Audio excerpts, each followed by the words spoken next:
Hey guys, it's Austin with Know Your Music here. I know it's been a little while since we've had a video on, and I apologize for that. Uh, Work has changed, a lot of different things have gone on. Anyway, I could sit here for quite a while and make excuses to you, but wanted to let you know that we are back and we're making new videos. We, as in I myself, right now, because I, Austin, am the only guy at Know Your Music right now, unless you want to count my wonderful wife, who would do anything I asked as far as helping me out with this, but I'm not going to bother her with that. I mean, she's got too much going on. She's a mom right now, and with that, her job is, I mean, she's full time. She's full time. So, anyway, a couple of different things are going to be happening with Know Your Music. The reviews for, what parents need to know about what their kids are listening to, and the type of things that maybe even you want to know before you go ahead and just listen to something popular. Uh, it's a little bit different right now with the rise of digital media. The music industry has sort of changed, where people are just sort of downloading a single song right now as opposed to buying an entire album. And I think that's actually changed the way even popular musicians have done things, whether it be heavy metal or alternative rock or mainstream rock on the new rock stations and so forth. Pop music, country music, pop music. Just, I mean, all this stuff is, it's kind of gone the same way, and so I think a lot of artists are focusing more now on the single individual song as opposed to an entire album.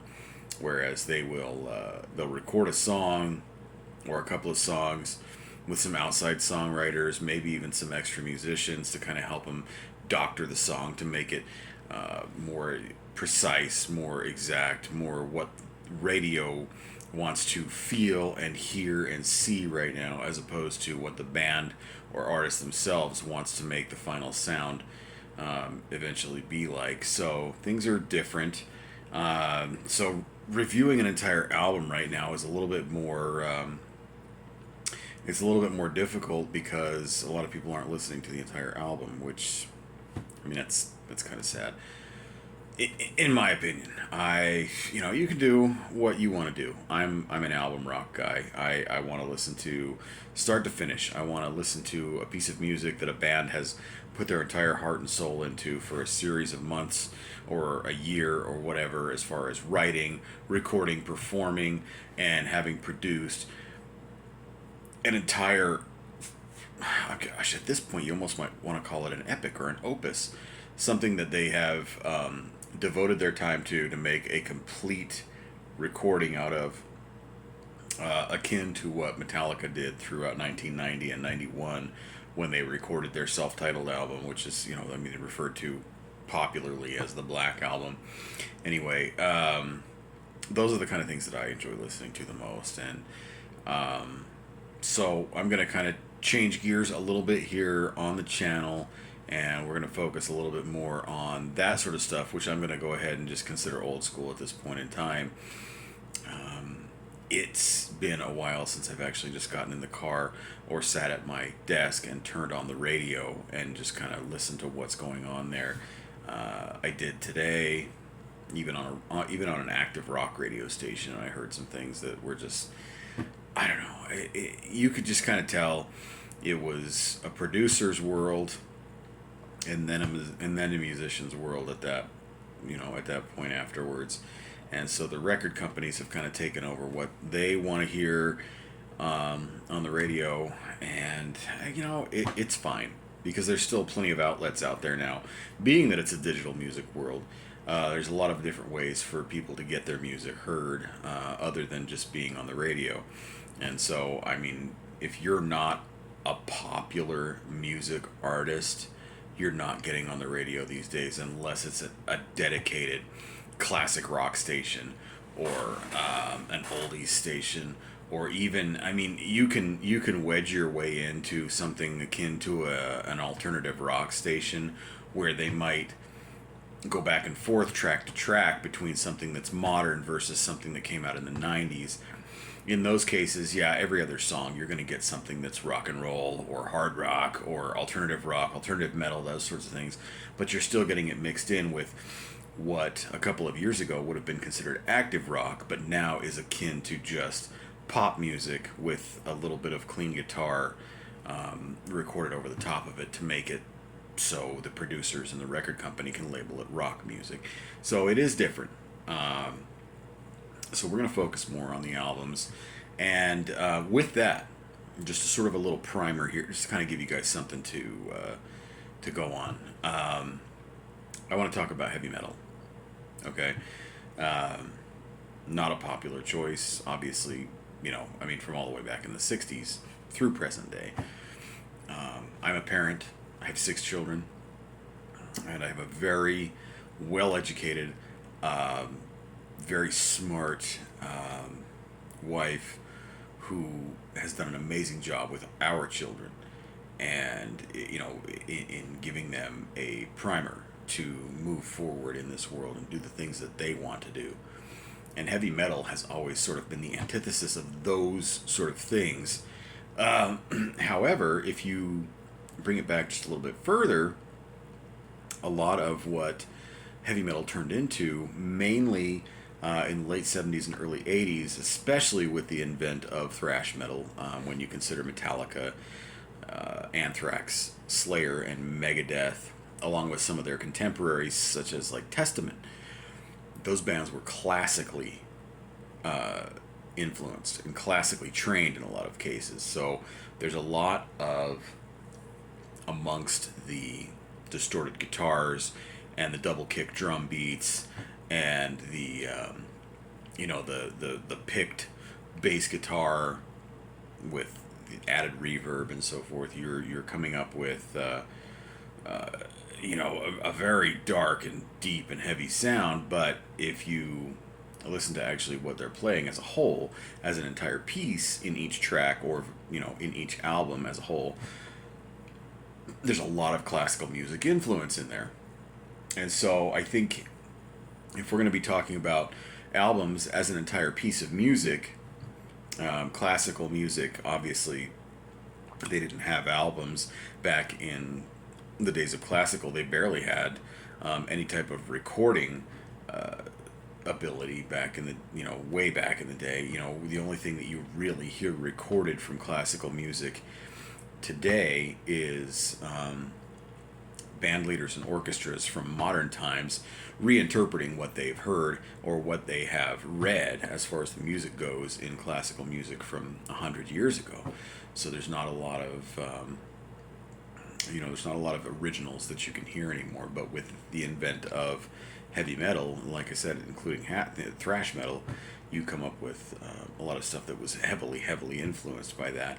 But you also are getting original numbers, you're getting original tracks, albums, you're getting vocal pieces and musical pieces and songwriting production that was meant for modern day at the time that it was recorded. And so I think, as far as getting into discussions and talking about music, I think heavy metal is actually the better place to start from all of its contemporaries. Now, I know you could trace country music back easily into the 1920s. There were a lot of Delta blues singers, a lot of the African American guitar players, male and female. There was no discrepancy back then. It was really whoever was able to pick up the instrument and kind of sing about what they were going through and what they were feeling at the time. Country music traces its roots all the way back to that, and it skips over the blues and it sort of ignores the classical music of the the 17s and 1800s and so forth. It's got its own style, its own roots, and then you add in sort of the Celtic music, the stuff that was coming in, the traditional Irish dance music and things like that, and you meld those together with those Delta blues singers from down south in Mississippi specifically. You get where country music is coming from. So there's a lot of originality there too, with their influences playing a big part in what they were able to mold their music into. But I think, like I said, that maybe goes back to the 1920s and then kind of stops. And then rock and roll itself sort of goes back to like the late 40s and early 50s, where a lot of the big bands were shortening what they were doing, and they were starting to play, a lot more simplified arrangements, and a lot of they would scale down the amount of musicians they had, so it wasn't such a big orchestra anymore. It was more along the lines of a 4 or 5 piece band, which that's what you come up with when you listen to rock and roll music. You typically these days would have a drummer, a guitar player, a bass player, a singer of some sort who may or may not be a musician in his own right, and then possibly, and more likely, especially in the early days, some sort of a keyboard player, and maybe even somebody who would play some sort of brass. If you were to add another extra piece to the band, there was a lot of saxophone in the early days, or obviously once you got into the late 60s, early 70s, they were bringing in a full brass section, at least like a 3 piece, a trumpet, a trombone, and a woodwind, which would account for bands like Earth, Wind, and Fire. Chicago is a big one. I mean, probably the biggest one of them all. Blood, Sweat, and Tears was another big one. But anyway, I digress. So we're getting into the whole rock and roll and the jazz rock thing now. Anyway, that traces itself back maybe to the 50s. I might say late 40s, when the big bands started to kind of shrink a little bit, but I would say 50s. So you've got rock and roll going back to the 50s. You've got country music going back to maybe the 20s. But you've got heavy metal, in specific thrash metal, going all the way back to hundreds of years previous, because of what they are doing as far as song structures, time signature changes, long instrumental parts. A lot of classical music. Obviously, you're not focused on vocals and lyrics. What you're focused on is the music piece itself, which is a lot of what thrash metal was about, and early days heavy metal. Even if you go all the way back to what Led Zeppelin and Black Sabbath and Deep Purple were doing in their early days, even though they had dedicated vocalists, each band had a vocalist that was not necessarily a musician. There were strings of long musical passages without vocal and lyric, because it was basically pulling from what they were hearing from classical music. Now, obviously, if you listen to Black Sabbath, you're going to hear the blues. You're going to hear stuff from those 20s and 30s eras. And if you listen to Deep Purple, you're going to hear some pop music. You're going to hear some stuff that was on the radio, sort of influencing their sounds from back in the 50s and 60s, even early 60s, where pop music was more based on danceability and things like that. So Deep Purple would have those sort of influences. And Led Zeppelin, obviously, again, is deeply, deeply rooted in the blues. Basically, I think what Zeppelin did was they took blues standards, cranked the amplifiers up to 10, turned the distortion up on Jimmy Page's guitar, and threw John Bonham in on the drums, and just said, hey, go crazy. Let's see what you can do with these instruments. And they just turned it up to the maximum. And that's kind of what Zeppelin did to help their portion of heavy metal move into what it eventually became. Now, with that, if we're going to start talking about things like thrash metal and heavy metal, I will have you know that as a parent, I am not into extreme metal.